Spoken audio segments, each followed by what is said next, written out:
$47. That's what's sitting in your savings account right now. Maybe it's $212. Maybe it's $1,100 on a good month.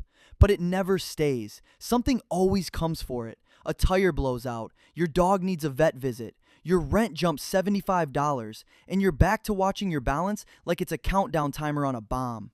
You tell yourself you'll save more next month. You've been telling yourself that for 3 years. But here's the thing most people miss. Saving isn't hard because you spend too much. It's hard because nothing changes while you're doing it. You cut the subscriptions, you skip the dinners, you drive past the coffee shop, and your life feels exactly the same, just smaller. So you quit. Not because you're bad with money, because the math hasn't started working for you yet. There's a specific number where that flips, where saving stops feeling like punishment and starts pulling you forward. That number is $10,000. And what happens after you hit it isn't what you think. Let's zoom out for a second. According to the Federal Reserve's 2023 survey of consumer finances, 37% of Americans can't cover a $400 emergency without borrowing. Not a $4,000 emergency, $400. That means more than 1 in 3 adults are one car repair away from a credit card balance they'll spend 2 years paying off. And it's not because they don't earn enough. The median household income in the U.S. is around $80,000, according to the Census Bureau. That's not poverty. That's a number most people would have called comfortable 10 years ago. But the system isn't built for you to keep what you earn. It's built for you to cycle it. Paycheck in, payments out, every 30 days, forever. Think of it like a bathtub with the drain open. You can run the faucet harder. You can even upgrade the faucet. But until you plug the drain, the tub never fills. $10,000 is the plug. Now let's make this real. Meet Sarah. She's 28. She makes $52,000 a year as a logistics coordinator. After federal and state taxes, her take-home is about $3,400 a month. Rent takes $1,250. Car payment, insurance, and gas take $620. Her phone, groceries, and utilities eat another $680. That leaves her with roughly $850 a month of breathing room. Except it doesn't feel like breathing room. It feels like a gap that fills itself. A dinner here, a Target run there, a $14.99 subscription she forgot she had. By the end of the month, she's got maybe $90 left. Sometimes less, sometimes nothing. So she starts small. She automates $200 a month into a high-yield savings account, paying 4.5% APY. She doesn't touch it. She doesn't look at it. She treats it like a bill she owes to her future self. Month 1, she has $200. Month 6, $1,207 with interest. It doesn't feel like anything yet. Her coworker just bought a new TV. Her sister just booked a trip to Cancun. Sarah's sitting on $1,200 in a savings account and wondering what the point is. Nobody tells you about this part, the dead zone between $0 and $5,000, where you're saving, but nothing in your life has actually changed.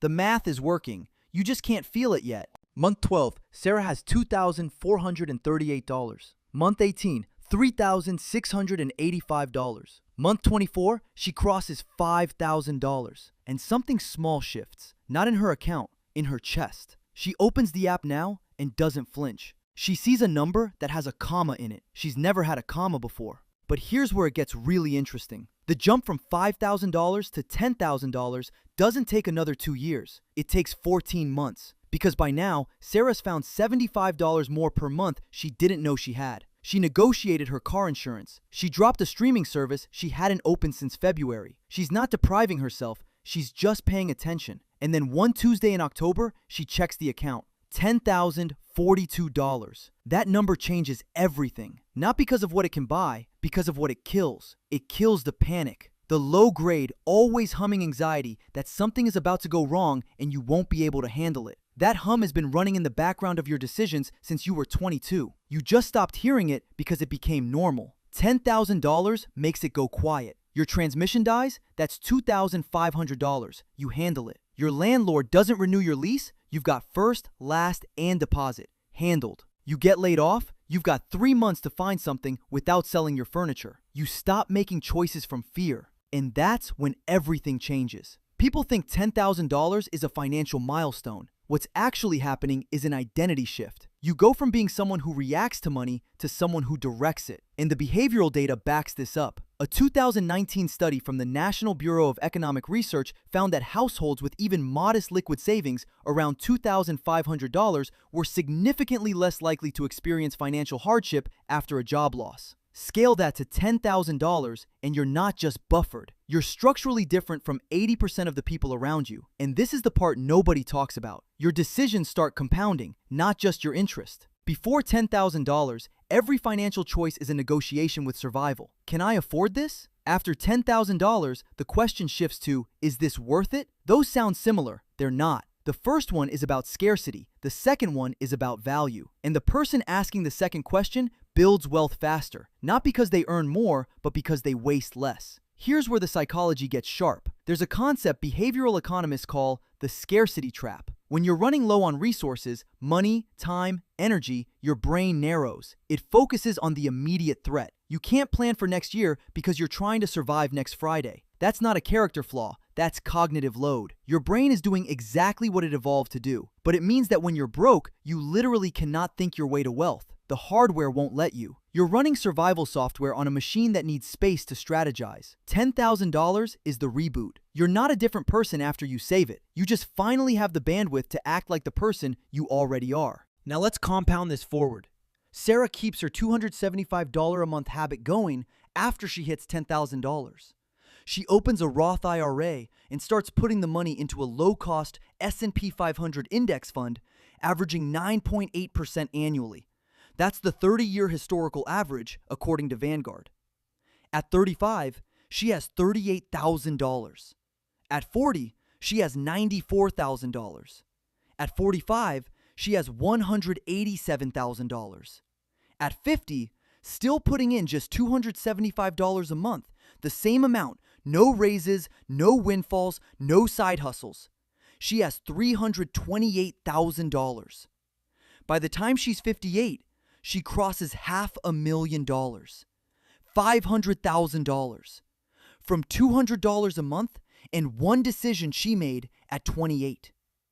Her coworker, same salary, same job title, same age, has $6,200 in savings and $11,000 in credit card debt.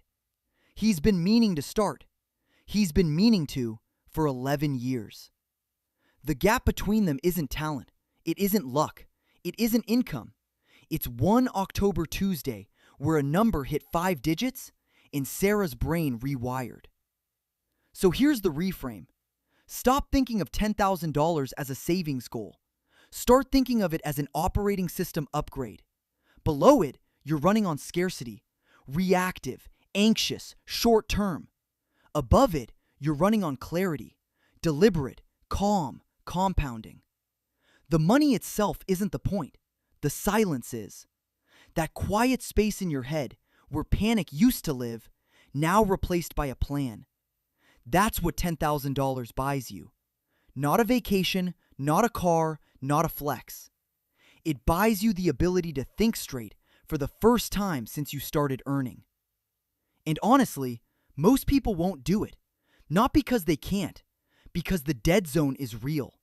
Those first 18 months where nothing changes and everything feels pointless. That's where 90% of people stop.